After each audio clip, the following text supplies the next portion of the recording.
Theater Hoppers, the show that helps you end the date night debate. What's going on? I'm Dre. I'm TQ. And today we are back for the summer movie season. I know it's only April, but I guess that officially starts the summer movie season. Yeah. And today we're talking about The Fate of the Furious, the 8th installment of the Fast and Furious series. You know, Fate, F8, that kind of thing. Really? That's how we do it? That's how we do it. That's how we do it. Yeah. Okay.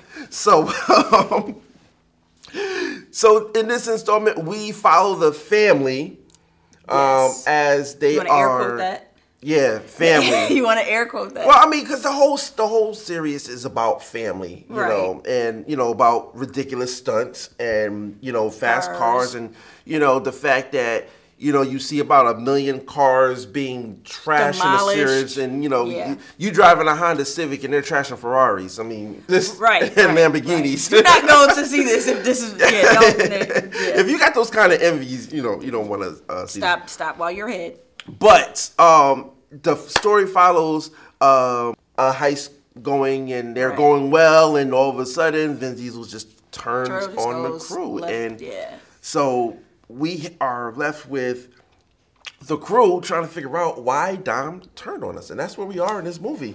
Yeah, it's I was pleasantly surprised. I have to admit, I was definitely pleasantly surprised because the forecast for this was not as pleasant as I would have assumed.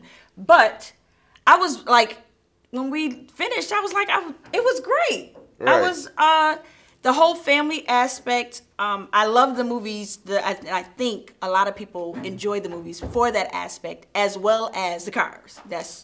I like cars. Well, the thing is, if you're looking for an intellectual thriller or something that's just going to make you say, like, this is not the movie for you. Trust me.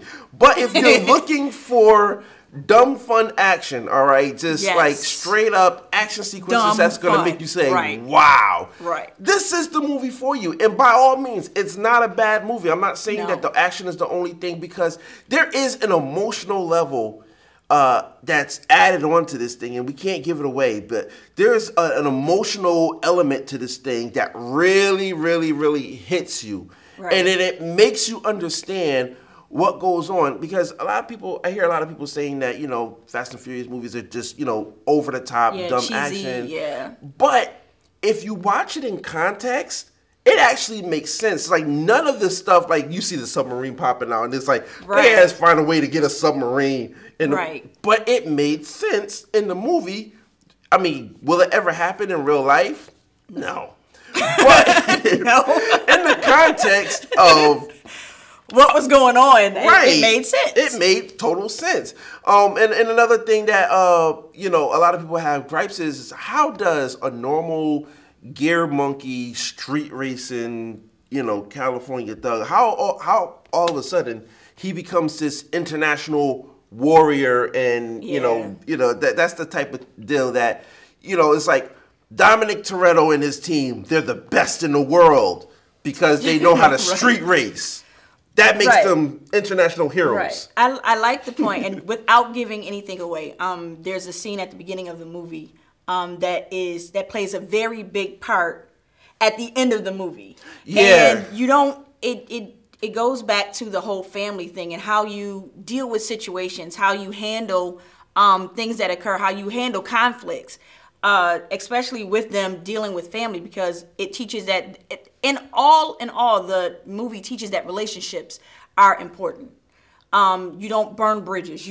That's, to me, the whole essence of the Fast and Furious series is family and relationships. Right. And it ties, this movie ties like 5 of the other movies back together. Well, that's the thing. That's the thing that it does so well, is that it knows what it is and it sticks to what it is. Yeah. And that's the thing. And if you can go into the movie watching it like that, like, it knows what it is. It's not trying to be James Bond. It's not trying to be Marvel or anything else. It is what it is.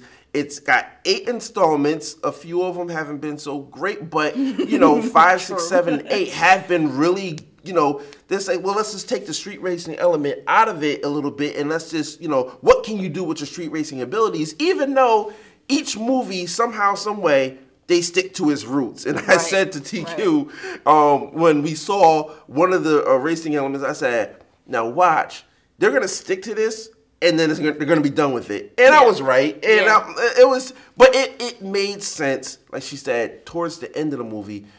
It made sense on why they did it and how they did it. Right. The plot twist, you kind of saw it coming a mile away, but for me, it was a half a mile away, or should I say, in Fast and Furious terms, it was a quarter mile away. Really? When I seen it, because you didn't know what it was at first, but then once you saw key people in the movie, you say, yeah, that's what it is. So, I mean, it wasn't as predictable, but it was still fun.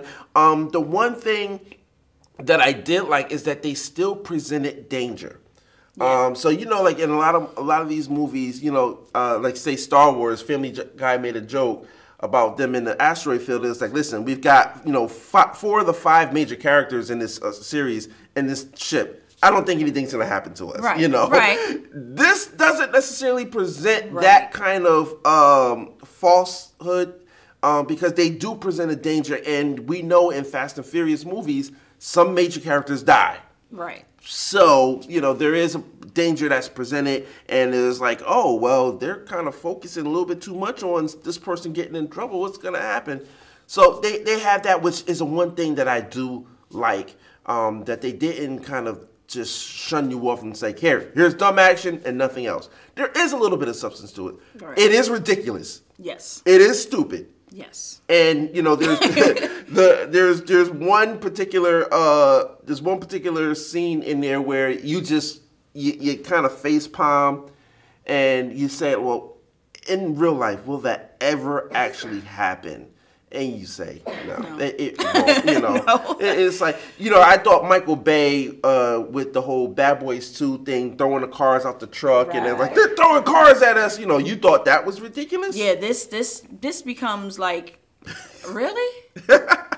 Did but they it's really fun. do that? But it's so fun. It's like when it's fun to watch. When you see it, fun to watch. You're gonna be like, nah, they can't really. They can't do that. It's gonna make you second think when you go to buy your next car. I guarantee you that. Yeah, it will do that. A lot of car aficionados are gonna get really upset at this movie. I mean, granted, if you like fancy cars, you know they always trash a Lamborghini or something like that, some kind of new Bentley though. But yeah, listen, the Bentley. I'm just sitting here like they are literally trashing a whole bunch of cars that I will never probably own unless, you know, something really big happens and I'll be. Right. But even in that, and I was like, I still don't want to see that happen like that. But yeah, overall, Fast and Furious is a fun time at the movies. Definitely, it's a date movie.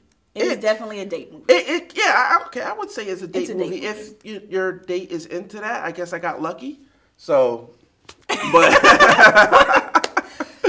it definitely is a fun time at the movies. And when it does come out, I would say just add this to the collection, because if you're collecting the Fast and Furious, then you'd want to add this to your collection. I would give it a 4 out of 5, just based on the merit that it does not take itself seriously. So being that it knows what it is, I'm taking it for what it says it is, and I'm giving it a 4 out of 5. I have to agree. Normally I don't. I have to agree. It has everything in it, but it wasn't one of those wow movies. You go in, have fun, and you leave. Right. And so I would give it a 4 out of 5. It has everything. It has a comedic element. It has everything that you want to see in a date movie. So this is one that you want to go see. Don't tell your girl you're going to see it. We're just going to the movies. 4 out of 5 for me. That's it. All right, catch us next time. Make sure to like the video. Make sure to subscribe. And make sure to check out all the other things on C1 Radio and C1 TV. We're the Theater Hoppers. We hop the theaters so you don't have to.